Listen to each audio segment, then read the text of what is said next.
강의를 수강하기 전에 앞에 적혀 있는 내용을 문자로 발송해 주시기를 바랍니다. 이름, 학번, 과목명, 강좌 번호 이 순서로 010-3752-0902번으로 교수에게 문자를 발송해 주시기를 바랍니다. 오늘은 그 제11장 I/O 인터페이스에 대한 얘기를 하도록 하겠습니다. 자, 일반적으로 CPU가 메모리 이외에 다른 장치, 이 주변 장치라고 그러는데 이 페리페럴 디바이스라고 그래요. 이걸 통해 가지고 외부의 세계로 들락날락 거려야 돼요. 이렇게 보내주면은 즉 I/O 아웃이 되고 그 다음에 들어오면은 인풋 장치가 되겠죠. 이런 걸 통해 가지고 전달이 돼요. 그러면 결국은 CPU가 갖고 있는 이 버스를 이용을 해야 되겠죠. 애드레스 버스, 데이터 버스, 컨트롤 버스. 단지 메모리를 선택할 때는 메모리 컨트롤 버스를 쓰는데 IO를 선택할 때는 여기에 IO에 해당되는 컨트롤 버스를 써야 된다. 이제 그런 차이만 존재하는 거예요. 자, 그래서 일단 이 챕터는 기본적으로 결국 그 인터페이스니까 사람과 기계는 CPU가 되겠죠. CPU와 여기 사람, 이 휴먼, 요 사이에 결국은 연결하는 그런 내역이 될 수가 있습니다. 자, 그래서 여기 이렇게 보면은 일단 기본적으로 이제 I/O 인터페이스가 필요해지고요. 인터페이스라는 것은 결국은 CPU와 마이크로 프로세서죠. 그 다음에 어떤 사람과 여기에 이제 연결되는 이 두 개의 면을 만나게 해주는 거란 말이죠. 인터페이스. 그래서 이것을 이제 구현을 하자. 그래서 사람과 접목이 되어 있는 이 부분을 우리는 주변 장치라 그래서 페리페럴 디바이스라 그래요. 그래서 이런 페리페럴 디바이스는 패러렐로 연결할 수도 있고 시리얼로 연결할 수도 있어요.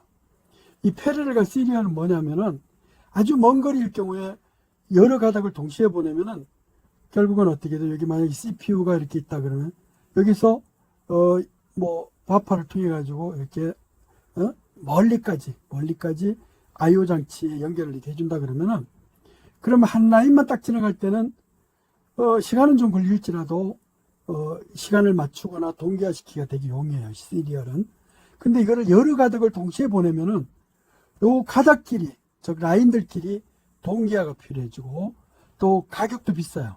한 라인만 딱 보내주면 될 거를 한 채널만 보내주면 될 거를 여러 채널을 동시에 보내줘야 되기 때문에 사용료도 비싸고 그렇게 됩니다. 그 말은 그거하고 똑같아요. 만약에 우리가 이제 서울에서 부산까지 연결하는데 그냥 승용차 하나로 쫙 가면 될 일을 이거를 승용차를 10대가 동시에 서울에서 부산까지 뭔가 역할을 해가지고 간다 그러면은 시점과 종점이 동일해야 되겠죠. 중간에 뭐 사고가 난다든가 또 식사를 한다든가 이러면은 맞추기가 되게 힘들어진다는 것이죠.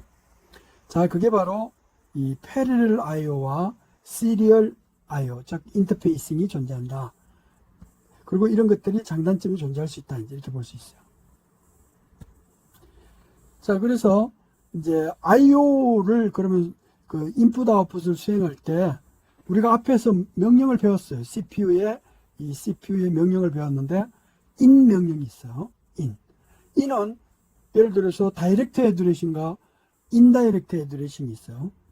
DX 레지스터를 포트 애드레스로 쓰면 인다이렉트 애드레스가 되고 그냥 다이렉트 애드레스를 쓰면은 바로 어떤 포트 값을 할 수 있는데 단점이 이럴 경우에는 결국 예를 들어서 정해진 그 비트 사이에서 어큐뮬레이터 AL에만 그 값이 들어와야 된다. AX에만 데이터 값이 들어와야 된다. 뭐 이런 게 있었잖아요. 자, 아무튼 in 명령, out 명령, 또 이 포트로 들어오는 것이 계속 스트링이 연결이 돼 있다.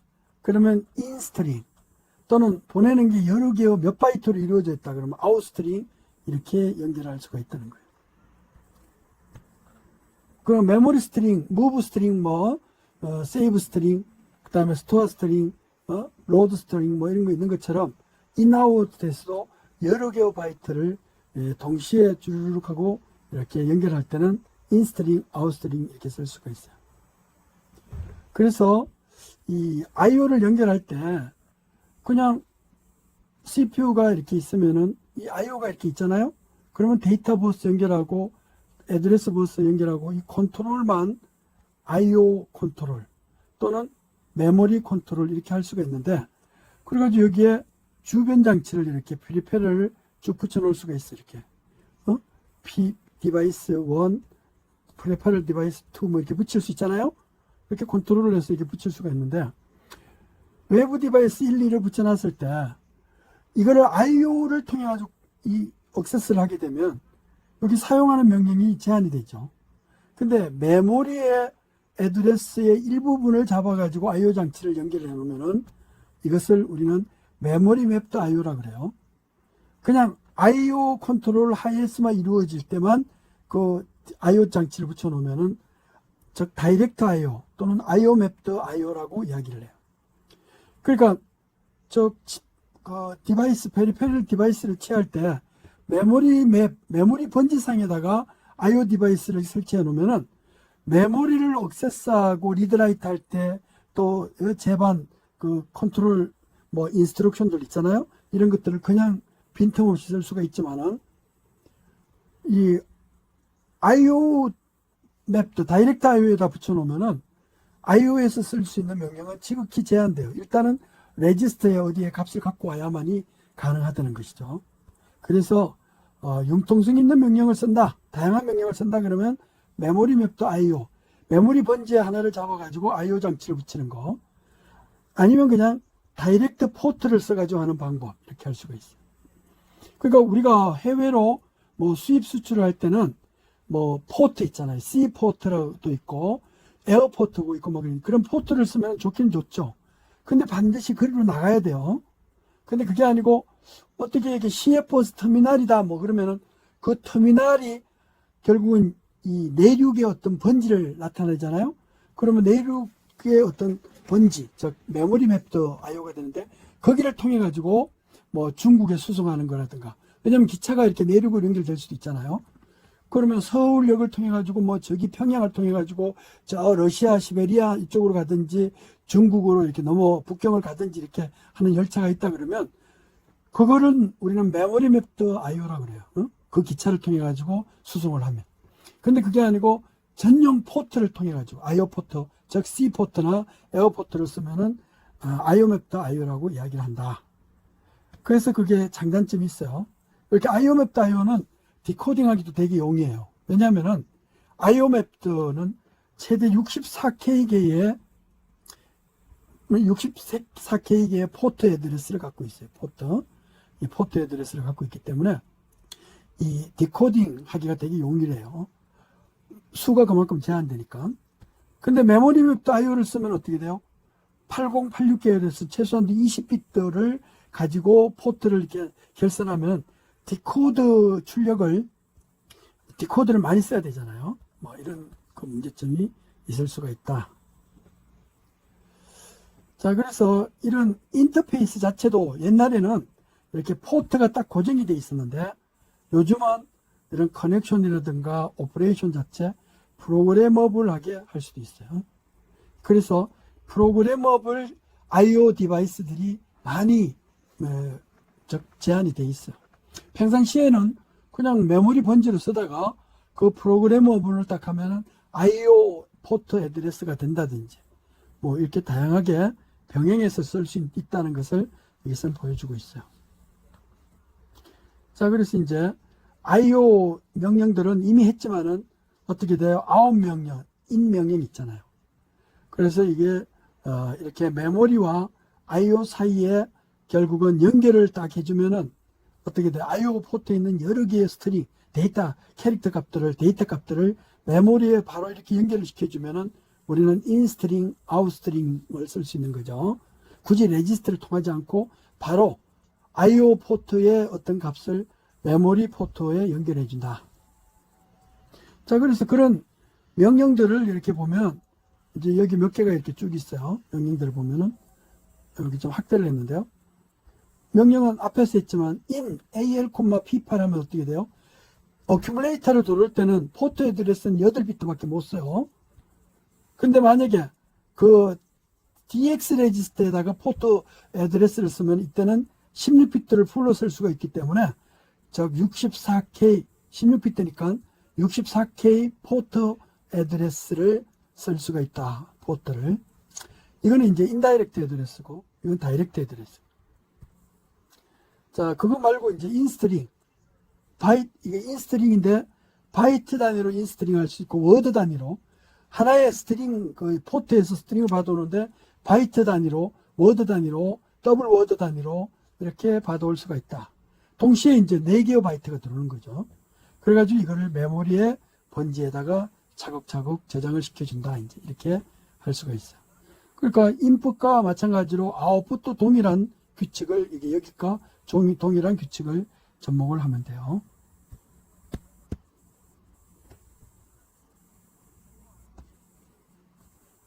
자, 여기는 뭐 인풋 아웃풋에 대한 설명이고 이거는 이미 AL로 받아오느냐 AX로 받아오느냐 EAX로 받아오느냐 이때는 다이렉트 애드레스로 이렇게 해서 할 수가 있어요. 어큐뮬레이터가 32비트면 4개의 바이트 2개의 바이트 이거 1개의 바이트를 이렇게 인아웃을 통해 가지고 그때 애드레스 번지는 몇 비트? 바로 이제 8비트로 저 포트 애드레스를 쓸 수가 있다. 이제 이런 얘기가 돼요. 근데 만약에 16비트로 만약에 다이렉트를 하려면 여기서는 베리어블 포트 애드레스라고 하는데 이게 다이렉트 인다이렉트 포트 애드레스라고 할 수가 있어요. 자, 그래가지고 이제 또 인스트링, 아웃스트링을 할 때 애드레스는 그 어떻게 돼요? DX에 해야 된다. 자, 이렇고 또 받아들일 때는 소스 인덱스, 데스티네이션 인덱스 뭐 이렇게 각각 소스 인덱스를 통해 가지고 데이터를 받을 수가 있고 데스티네이션 인덱스를 통해 가지고 아웃풋을 할 수가 있고 뭐 이런 것을 우리가 이미 앞에서 설명을 했어요. 그러면 이 결국은 IO 애드레스에서 사용하는 그런 데이터가 인, 아웃은 도대체 포트 수가 몇 개느냐? 이것은 표기하기는 하나는 하지만 한 포트는 8비트로 되니까 4개의 바이트를 받아들인다 그러면 동시에 4개의 포트에서 받아들이는 거예요. 그러니까 이 포트 애드레스가 단순히 A0에서 A7이냐 또 DX를 써가지고 이렇게까지 쓰느냐 그 나머지는 어떻게 돼요? 애드레스가 포트가 결정이 되면 나머지 즉 16개 중에서 뭐 이렇게 구성을 한다 그러면 실제 포트가 남는 거 있잖아요. 상위 16비트 중에서 남는 거를 결국은 디코드를 연결해 줘야 된다. 그런 얘기가 되잖아요.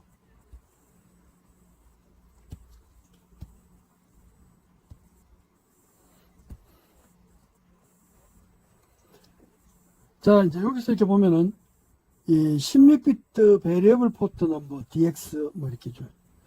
이거는 이제 인다이렉트 애드레스, 포트 애드레스가 되죠. 대신에 다이렉트로 쓰면은 결국은 256개밖에 안 되죠. IO가. 근데 이렇게 명령을 8비트로 쓰든 아니면 64개로 쓰든지 간에 만약에 포트가 256개 넘게 있다 그러면 어떻게 돼요? 그러면은 당연히 모든 컨트롤은 토탈 16비트 있잖아요. 16비트로 이게 디코드를 통해 가지고 액세스가 되게 해줘야 된다. 그런 얘기가 되어 있잖아요. 그래서 16비트를 쓰면 어떻게 돼요? 이게 만약에 PC에 16비트 애드레스 버스를 쓴다 그러면은 이게 4자리 그러니까 뭐 어떤 번지에서 어떤 번지까지 하고 그러면 000에서 03FF다 그러면은 이렇게 썼다 그러면 위쪽은 가장 높은 자리 그 3개를 썼으니까 3개뿐만 아니고 가장 높은 자리를 안 썼으니까 이런 것들을 4개하고 2개를 같이 써가지고 결국은 6비트 상위 6개 있죠. 즉 A15에서부터 뭐 A10까지 이렇게 상위 6개를 결국 디코드 연결해 가지고 써줘야 되지 않느냐 이런 얘기가 돼요. 디코드 연결해야 된다는 거죠. 자, 인스트링, 아웃스트링을 이렇게 쓰는 경우에는 결국은 데이터 레지스터 DX가 뭐가 돼요? IO 포트 애드레스가 돼요. 그래서 메모리하고 IO 디바이스 사이에 동시에 몇 바이트씩 받아오느냐. 그래서 펜티엄 4 뭐 이렇게 코어 2 여기는 64비트 모드까지 되니까 64비트 사이즈로 받아오지만 실제로는 나머지는 뭐 386이다 그러면 32비트 사이즈로 4바이트 사이즈로 받아올 수 있다 그런 얘기예요. 자, 그래서 이제 구체적으로 인터페이스를 한번 시켜보죠. 아이솔레이티드 IO 또는 메모리 맵드 IO. 그러니까 아이솔레이트 IO는 뭐라고 그랬어요? 그냥 IO에 들어가는 명령만 써야 돼요. 인스트링, 아웃스트링, 인풋, 아웃풋 요 명령만 써가지고 일단은 레지스터나 메모리에 저장을 시켜놓은 다음에 저장된 값을 또 다르게 접목을 해야 돼요. 근데 메모리 맵드 IO로 되면은 메모리 번지처럼 IO를 취하기 때문에 다양한 메모리 적용 명령들을 다양하게 사용할 수 있다. 이제 이런 얘기지. 자, 그래서 먼저 이제 IO 맵드 IO를 아이솔레이티드 IO 맵, 이 자체를 이제 먼저 간단하게 설명을 해보자. 즉, IO 번지하고 이렇게 메모리가 이렇게 있으면, 메모리가 있어요. 그러면 만약에 8086이다 그러면 이게 16진수라면 5자리가 되죠? 0000에서부터 F가 5개요. 이렇게 5개. 이렇게 해서 1MB가 되는데, IO 포트를 쓰면은 요거 말고도 64K개의 포트 애드레스를 별도로 쓸 수 있다. 이제 그런 얘기잖아요. 그죠? 그렇게 해가지고 쓰고, 이 컨트롤 할 때는 IO 포트를 쓸 때는 이 인스트링, 인스트링, 아웃풋, 아웃스트링 뭐 이런 걸 쓸 때는 여기 IO, M/IO와 다음에 라이트 또는 슬래시, R/ 요 두 개를 같이 써야 돼요. 그래야 이제 이게 0이고 이게 0인 상태고 이게 0이다 그러면 결국 IO 리드인 상태가 돼요.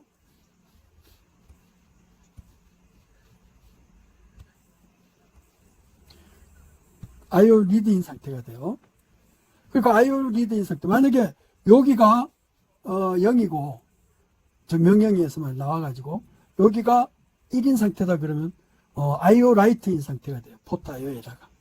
그렇게 되도록 결국은 이걸 컨트롤 버스니까 CPU 컨트롤 버스니까 이거를 받아서 이렇게 핸들링을 해주면 돼요. 자, 여기에 두 가지를 했죠. 그냥 CPU에서 쓰는 경우에 메모리만 쓰면은 이렇게 메모리 맵드가 돼요. 메모리 맵, 메모리가 되고 또 여기는 뭐예요? IO, 다이렉트 IO가 되잖아요. 그래서 여기에 1MB 하고 또 여기에 64K 포트 바이트, 요 포트 애드레스 이 두 가지를 쓸 수가 있잖아요. 근데 그냥 메모리 맵 상에다가 IO를 쓰면 이걸 안 쓰고 요거 쓰면은 메모리 번지의 일부분에다가 여기서 IO 애드레스, IO 포트 애드레스를 잡아주는 거예요. 그럼 메모리 번지 안 하니까 평상시에 명령을 메모리 여기 있는 걸 여기로 보내라, 여기 있는 걸 다시 읽어와라 그러면 IO 장치를 라이트하거나 IO 장치를 리드하는 그런 경우가 되잖아요. 자, 그래가지고 여기에 메모리 맵드 IO는 바로 그런 거예요. 메모리 맵드 IO는 만약에 메모리 슬래시 IO 프레임 이 컨트롤 버스가 있고 다음에 리드 라이트 프레임이 있다 그러면 요게 1이면서 그 다음에 1이냐 0이냐에 따라 가지고 메모리 리드 라이트가 되잖아요. 이건 CPU의 컨트롤 라인이니까 여기가 0이면서 여기가 1이면 메모리 IO 리드가 되고 여기가 0이면 IO 라이트가 되는 이런 컨트롤이 나오게 돼요. 그러니까 이제 그걸 받아서 처리를 하면 돼요. 자, 그래가지고 지금 이렇게 퍼스널 컴퓨터에서 IO 맵을 쓰는 지금 IBM PC에서 IO 맵을 쓰는 그러한 예를 이렇게 주어졌어요. 메모리 번지를 잡아가지고 0000에서 03FF까지 알겠죠? 이렇게 00에서 03FF까지 그 IO 포트 맵을 이렇게 써놨어요. 그리고 또 0400에서 FF까지는 다른 주변 장치, 뭐 부착을 하거나 이런 장치에도 이렇게 쓸 수 있게 돼 있다.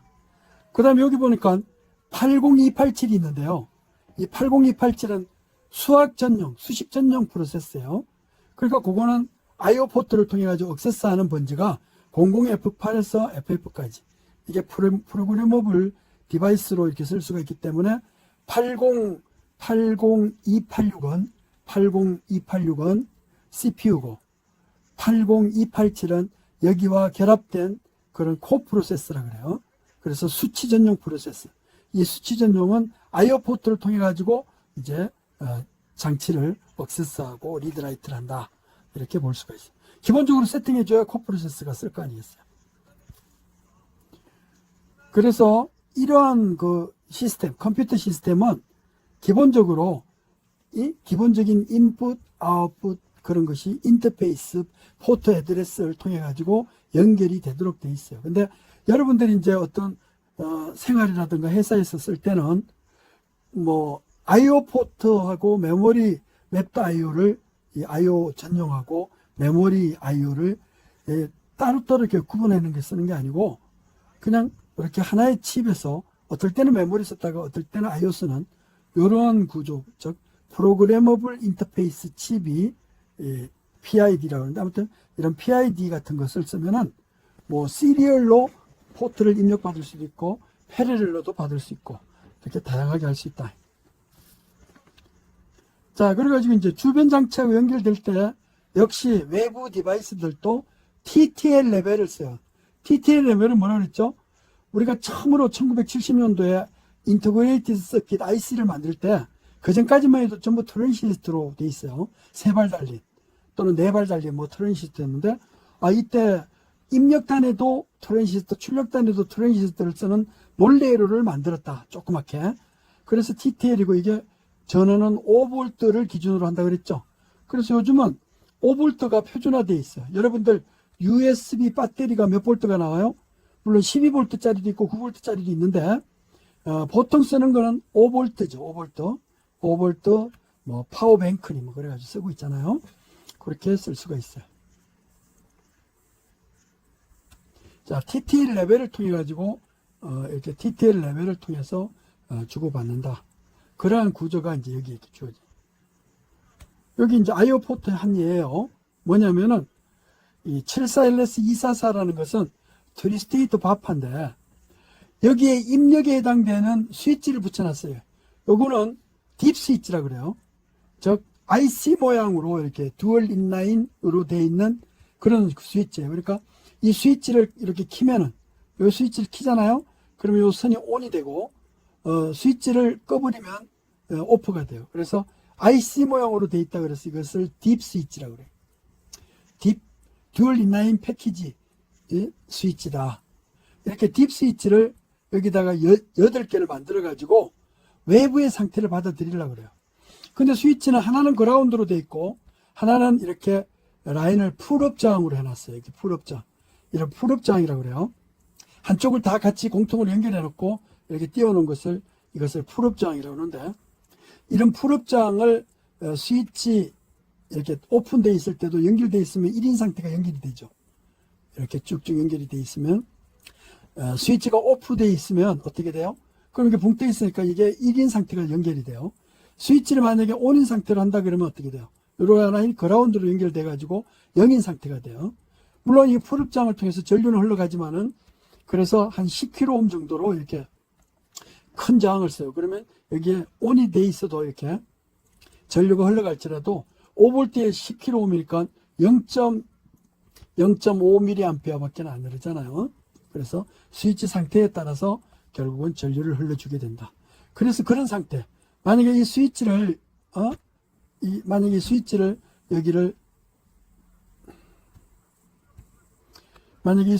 여기를 ON을 하고 OFF하고 뭐 그렇다 그러면 결국은 여기는 ON이 되면 0, 1, 1 뭐 이런 상태가 될 거 아니에요. 그런데 이런 상태를 3스테이트 게이트를 통해 가지고 어떤 순간에 컨트롤러 리드를 딱 해버리면 어떤 포트를 통해서 리드를 하면은 이때의 상태가 이렇게 입력으로 들어오게 되겠죠. 그래서 8비트의 포트에 이 상태를 받아들이게 돼요. 그래서 몇 번째 비트가 여기가 비트 0고 여기 비트 7이다. 그러면 몇 번째 비트가 1이 돼 있고 0이 돼 있느냐. 0이 돼 있는 건 스위치가 ON이 됐다는 거고 1이 돼 있으면은 오프가 돼 있다 뭐 이제 이렇게 하는 거잖아요. 그런 상태로 받을 때 아주 심플한 인풋 스위치의 상태를 받아들이는 아주 심플한 이런 I/O 디바이스를 CPU 쪽에다가 인터페이스 시킨 거예요. 이거는 데이터 버스예요. 데이터 버스 알겠죠? CPU의 데이터 버스. 요거는 뭐냐? 결국은 뭐 디코더나 뭐 이런 걸 통해 가지고 그 I/O 포트가 이네이블이 됐을 때 요때의 상태를 요쪽으로 연결시켜 준다. 즉 데이터 버스에다가 이네이블을 시켜 준다. 이게 트리스테이트를 이네이블을 시켜서 게이트가 연결이 되게 해준다. 그런 얘기예요. 항상 열려 있으면 안 되죠. 이게 여기가 이네이블이 됐을 때만 데이터가 리드 상태로 읽어가게 해줘야 돼요. 자, 그러니까 그러한 것은 어떤 특정 포트가 결국은 디코딩 돼가지고 연결이 될 거 아니에요. 어떤 포트가 디코딩 돼가지고 AL 레지스터로 받아올 수가 있어요. 자, 그런 식으로 할 수가 있다. 자, 그래서 11-3에는 이제 그런 설명을 해놨죠. 이게 그림 11-3. 여기 그림 11-3에는 스위치 입력 상태를 받는 거고, 자, 11-4에는 심플하지만은 우리가 LED 있죠. 거기에 전원을 연결해 주면은 이 전류가 한 2mA에서부터 20mA 사이가 흐르면은 빛이 이렇게 나오게 돼요. 그러니까 너무 많은 전류를 흘리면은 그러면 LED가 열이 나서 타버려요. 그러니까 보통 LED가 평상시에 한 2mA 정도 이렇게 흐르게 하는 게 좋아요. 2mA에서 20mA까지 이렇게 흐르는데 조그만 LED다 그러면 한 수mA가 흐르게 해서 해줘야 돼요. 그럼 불이 들어와요. 자, 그래서 LED를 붙여놨어요. 여기 LED를 붙여놓고 이 데이터 버스예요. 그 다음에 요거는 라이트 이네이블과 아웃풋 포트가 연결돼서 디코드에서 어떤 게 연결이 돼서 포트가 이네이블이 되면 그때 이 데이터 버스의 출력이 아웃풋 포트 이 이네이블이 된과 동시에 거기로 뭐 0, 1, 1, 0이다 그러면 이게 어떻게 돼요? 0일 때 여기 다이오드에서 이렇게 방향이 있잖아요. 전류가 어떻게 돼요? 다이오드는 전류가 이렇게 흐르게 돼 있어요. 왜? 하살표 방향으로 이렇게 전류가 흐르는데 이제 정폭기 모양으로 돼 있으면 이렇게 하살표 방향으로 전류가 흐르는데요. 전류가 이렇게 흐르는데 여기 막아놨잖아요. 어느 정도 전압 이상이어야 이쪽으로 전류가 흐른다. 그냥 전압만 약한 전압 주면 전류를 못 돌려요. 요 장벽을 붕괴를 해야 전류가 흐르는데 이 전류가 흐르는 방향이 바로 이런 하살표 삼각형 방향이에요. 그러니까 여기는 플러스에서 마이너스로 그러니까 전류가 이렇게 흘러야 전류가 흐를 때 여기서 예를 들어서 홀과 일렉트론이 결합하면서 거기서 빛이 나와요. 그 에너지가 방출이 되는데 그 에너지 방출의 빛이 가시광선 에너지, 줄 에너지가 되면은 그때 빛이 나와요. 그래서 이 포토 다이오드, 포토 다이오드가 아니고 라이팅 에미트 다이오드 LED는 다이오드의 전류가 흐를 때 이렇게 결국은 최소한도 여기 0.7V는 공급해 줘야 돼요. 0.7V가 이렇게 플러스 마이너스로 공급이 되면 전류가 흐르는데 그때 여기에 일렉트론과 홀이 결합을 해가지고 빛이 나온다. 이제 그런 얘기잖아요. 그러면 홀과 일렉트론이 결합하는 그런 에너지에 따라 가지고 빛이 청색도 나올 수가 있고 그 다음에 적색도 나올 수 있고 그 다음에 초록, 녹색도 나올 수 있고 황색이 나올 수가 있어요. 그러니까 황색, 녹색, 적색 뭐 이렇게. 최근에는 청색이 나와요. 불과 20년 전만 하더라도 청색 LED를 못 만들었어요. 청색 LED를 못 만들어 가지고 이 청색 LED를 실용화하는데 이 성공한 일본의 물리학자가 물론 미국 팀하고 같이 했지만 이 청색 LED를 만드는데 기여한 물리학자가 노벨상을 받았어요. 노벨상.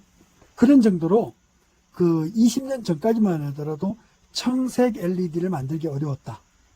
이게 상당히 어려웠었어요. 그래서 이거를 결국은 가능하게 하는 것이 우리 엔지니어라든가 아니면은 이런 과학도들이 끊임없는 노력에 의해서 이루어진 거예요. 그래서 옛날에는 이렇게 시중에 전광판으로 나와 있는 거 보면은 뭔가 좀 답답하게 보여요. 색깔이 맑아 보이질 않아요. 근데 이게 청색 LED가 개발이 됨으로써 20년 이전에 청색 LED가 개발이 됨으로써 그것을 해소할 수가 있었어요. 알겠어요? 그러니까 청색이 컬러가 들어가면 사람이 이게 볼 때 이 답답함이 없어진다고 해요. 그래서 우리가 하늘을 봤을 때 청아하다 그러죠. 청아하면은 청색이 많이 들어갔다. 청색이 많이 들어가면 뭐예요? 그러면 그만큼 결국은 이제 아주 맑은 기 있잖아요. 맑은 거 이런 거 맑은 색깔로 많이 나온다. 이제.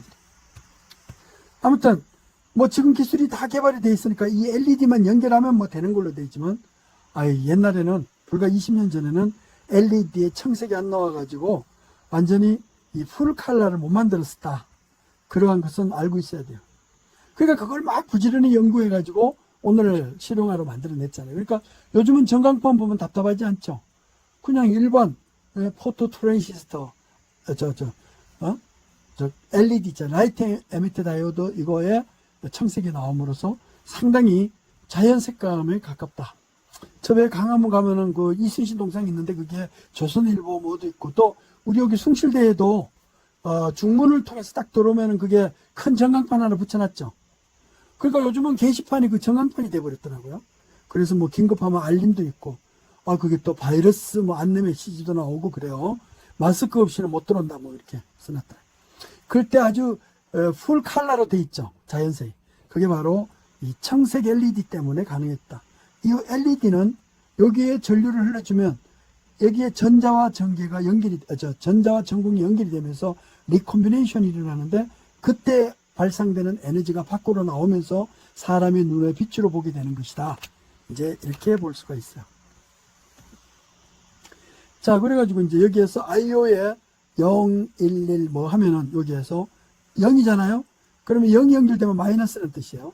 그리고 여기는 빛이 나오고 1, 1이 딱 나오면은 이게 레치예요. 레치가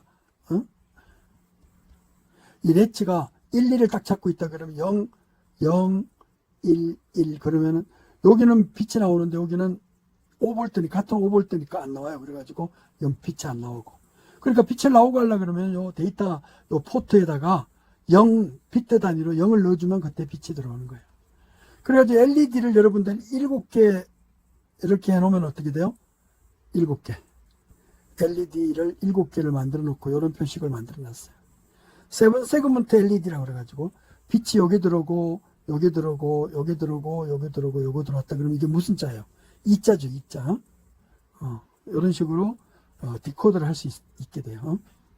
자, 이렇게 일일이 선을 연결해서 만들어야 되는데 여러분들은 어떻게 돼요?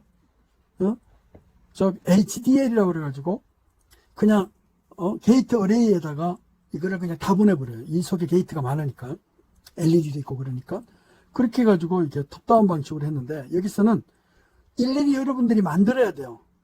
만약에 자이링스라든가 무슨 제드보드 같은 게 써보내면은 에뮬레이터를 써버리면 그거를 일일이 쓰면 돈이 너무 비싸요. 가격이. 그래가지고 그런 거를 저렴하게 뭔가 여러분들이 IO 디바이스를 만들 때는 일일이 이렇게 납땜해서 연결해서 만들어야 된다. 나중에 이제 시범삼을 만들어 보고 되면은 그거를 또 PCB라 그래서 프린티드 서킷 보드예요. 그러니까 IC처럼 요만한 보드에다가 만들어서 납땜도 그냥 자동 납땜기에다 딱 하면은 큰 IC 칩처럼 이렇게 해서 상용할 수 있어요. 자, 그래서 여러분들이 내가 만든 거 이렇게 봤죠. 이렇게 설명을 할 때 목걸이 이렇게 얼굴이 있으면 이렇게 목걸이에다가 뭘 붙여놨어요? 펜 같은 거 이렇게 손선풍기 같은 거 하나 붙여놨죠. 이 손선풍기는 그런 용도로 만든 게 아니에요. 거기다가 그 바람 나오는 게 뿐만 아니고 거기다가 소리를 넣어놨어요. 소리. 그래가지고 강의하다가 졸리거나 회의하다 졸릴 때 선풍기 바람처럼 소리를 쐬잖아요. 그러면 졸음이 딱 퇴치가 되는 이런 졸음 퇴치기를 내가 이렇게 마이크로 프로세서를 써가지고 IO 포트를 써서 만들어 놓은 거예요. 그래서 혹시 관심 있으면은 여러분들이 뭐 졸음을 못 찾는다든가 그러면 또 부모님 중에서 졸음 운전이 염려가 된다 그러면 아무튼 55,000원을 가지고 우리한테 요청을 해봐요. 그러면 아직 뭐 완전하게 판매되는 건 아니지만 내가 연구팀한테 이야기해가지고 여러분들한테 제공해 주도록 할게요. 이것도 판매한다고 생각하지 말아요. 이거는 세상에서 처음으로 우리가 요만한 손 선풍기 있죠? 이게 요 조그만 이 선풍기에다가 소리를 넣어놨어요. 그래서 이게 선풍기는 소리하고 바람이 같이 나와요. 그래서 이거를 쓰면은 공부하는 사람은 졸음 퇴치를 할 수도 있고, 또 운전하는 사람은 졸음 운전을 퇴치할 수 있다. 그래서 이거를 지금 교통부 있잖아요. 교통부에다가 연구비 요청을 해놓고 있어요. 우리는 이미 다 만들었지만 그걸 하고 있다. 내가 하는 모든 작업들이 전부 다 이렇게 마이크로 프로세서를 써가지고 IO 장치를 해가지고 핸들링을 하고 있어요. 그 조그만 데도 어떻게 스피커를 잡아놓고 하겠어요? 그게 마이크로 프로세서 없이는 도저히 소리를 못 내요. 그렇게 하고 있단 말이에요.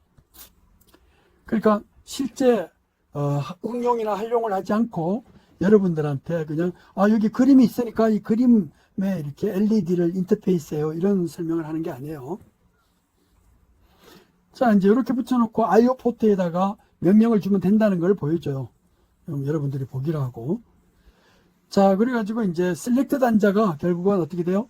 IO 포트에 따라서 셀렉터가 디코더라든가 이런 걸 통해 가지고 선택이 되게 해주면 되죠. 자, 즉 단순하게 보내주고 단순하게 받으면 이게 IO가 잘 연결됐는지 안 됐는지 모르잖아요. 그럴 때 우리는 어떻게 연결하느냐면 릴레이 계주에서 여기가 CPU고 그 다음에 여기가 IO다 그러면은 이 데이터가 IO 장치에서 데이터를 딱 보내요. 받아요. 그러고는 끝내면은 얘가 잘 보냈는지 얘가 잘 받았는지 모르잖아요. 그럴 때 릴레이 경주를 할 때 어떻게 돼요? 이렇게 자 받으세요. 그러고는 얘가 완전히 가로채기 때까지는 손을 잡고 있어야 되죠. 그 다음에 완전히 잡았다고 생각하면 어떻게 돼요? 이제 이때 손을 떼는 거예요. 이거는 뭐예요? 마치 우리가 악수를 하는 거하고 똑같죠. 핸드세이킹이라고 그래요. 이 핸드세이킹으로 대부분 IO를 리드라이트를 해야 안전하게 전달이 된다. 안전하게 데이터가 전달이 된다. 이런 핸드세이킹 방법을 많이 써요. 자, 그래서 그림 15에 이제 얘가 이렇게 주어져 있는데, 그런 얘의 IO 포트를 통해 가지고 뭐 주고받을 때 약속이에요. 그래서 데이터를 예를 들어서 어떤 데이터가 이만큼 이렇게 데이터 포트에 주어질 때, 그래서 스토로브가 이렇게 떨어지면 그때 이 스토로브가 로드 했을 때 이제 뭐 리드 상태가 되든지 또는 라이트 상태가 되든지, 여기는 뭐예요? 스토로브예요. 보내줬다. 스토로브고, 그 다음에 여기는 데이터예요. 데이터. 이것만 보내주면 언제 왔는지 모르잖아요. 이 스토로브 상태가 로인 상태가 됐을 때, 그때 이때 리드를 하든지 라이트를 하든지 이렇게 이 상태에서 읽어가게. 이게 바로 핸드세이킹 IO가 되는 거예요. 자, 그래서 비지 상태. 만약에 읽어가지 못하면 어떻게 돼요? 계속해서 비지 상태를 줘가지고 읽어갔을 때, 그럴 때 비지 상태를 클리어시키는 일종의 스트로브를 통해 가지고 인풋 아웃풋을 분명히 주고받을 때 확인이 통한 인풋 아웃풋을 우리는 핸드세이킹 IO라고 그런다. 자, 일반적으로 이제 IO 디바이스가 있어요. 인풋 디바이스가 있다 그러면, 즉 외부로부터 받아들이는 게 뭐예요? 키보드 같은 게 한 예가 되겠죠. 키보드. 이 키보드에서 데이터가 이렇게 넘어올 때, 그때 스트로브가 딱 떨어지면 CPU가 인터럽터가 걸려가지고 그 데이터를 가져오고 스트로브를 클리어 시켜줘요. 일로 올라가게. 이런 식으로 주고받을 때 핸드세이킹 IO를 한다는 거예요. 그래서 여기 11-6에서 이렇게 보면은 이제 어떤 키의 상태를 이렇게 받아온다고 생각을 해봐요. 그러면 평상시에 키가 오프되어 있다 그러면 어떻게 돼요? 그러면 2.2kg를 통해 가지고 5V 상태가 돼요. 이거는 1인 상태가 되죠. 1인 상태. 근데 스위치를 딱 넣으면 어떻게 돼요? 스위치를 넣으면 그럼 0의 상태가 되잖아요. 그러면 0V가 될 것이다. 물론 딱 0V는 아니에요. 0.4V 이하로 되거나 또는 2V 이상이 되면 그때 5V로 간주하고 그러죠. 자, 이런 식으로 해가지고 결국은 이 5V, 이 VCC가 5V에 플러스 마이너스 10%의 오차가 있죠. 그래서 5V 레벨로 0과 1인 상태를 보내주면 그때는 TTL 레벨이라고 그런다고 그랬어요. 그죠? 자, 자, 그런 식으로 우리가 회로를 해요. 자, 근데 사실은 스위치를 연결해 보면은 그냥 이런 스위치를 연결하잖아요. 스위치를 붙였다가 어떤 순간에 딱 붙였다가 떼면은 우리가 생각할 때 스위치를 넣어주면 이렇게 되고 떨어주면 이렇게 된다 그러면 요게 반대지만 반대로 할게요. 스위치를 온 하고 이렇게 딱 하면 이런 상태가 될 것 같죠. 이게 이제 5V고 이게 0V예요. 그래서 요 기간에 스위치 온 되는 상태라고 이렇게 볼 수가 있잖아요. 근데 실제로는 요 스위치가 접점이 막 이렇게 막 움직여요. 여기 온오프 될 때 접촉 때문에 요 구간을 우리는 채트링이라고 그래요. 채트링. 조절조절 된다는 거예요. 그래서 막 0 됐다가 1 됐다가 막 그래요. 근데 이 상태를 그냥 읽어가면 CPU는 읽어가는 속도가 빠르잖아요. 그럼 0 받았다 1 받았다 펄스 한 개만 줬는데 스위치 상태 하나를 줬는데 이게 막 수백 개 수천 개가 들어오는 거예요. 자, 그래서 요런 거를 우리 이걸 바운스를 해결한다 그러는데 디바운스를 하기 위해서 바로 요런 방법으로 요런 상태로 플립플롭을 쓰면 SR 플립플롭을 쓰면 돼요. 평상시에는 1인 상태에 있다가 스위치를 내리면 0인 상태가 돼요. 그러니까 이전에 1인 상태에서 0인 상태로 머무르면은 이전의 상태 1인 상태가 유지가 돼요. 여기가 1이면 여기가 1이다 그러면 1인 상태로 유지가 돼요. 그러니까 이게 스위치를 뗐을 때 0인 상태가 되면 00이 되면 그때 이전의 상태를 그대로 유지해요. 그리고 스위치가 0에 붙으면 그때 이게 0으로 떨어지는 이런 상태로 만들어주면은 이 스위치가 이렇게 바운스가 되는 게 있죠. 이렇게 조절조절 되는 이런 거예요. 이거를 해결할 수가 있어요. 또는 요거하고 비슷한 논리지만은 이렇게 나트 게이트를 써가지고 0과 1을 번갈아 가면서 되게 해주는 이런 상태로 만들어줘도 디바운스 회로. 바운스 있죠. 이 바운스를 방지하는 디바운스 회로를 만들 수가 있다는 거예요. 내가 옛날에 아주 이제 대학원 다닐 때 하드웨어적인 걸 잘 만드니까 내 친구가 막 긴급 연락이 왔어요. 이상하게 동전 코인을 투입을 하는데 스위치가 하나인데 이게 100원짜리 한 개만 넣으면 5만 원이 나오고 뭐 1,000원이 나오고 막 그런다는 거예요. 그래서 이제 가서 보니까 디바운스 회로를 안 넣었어요.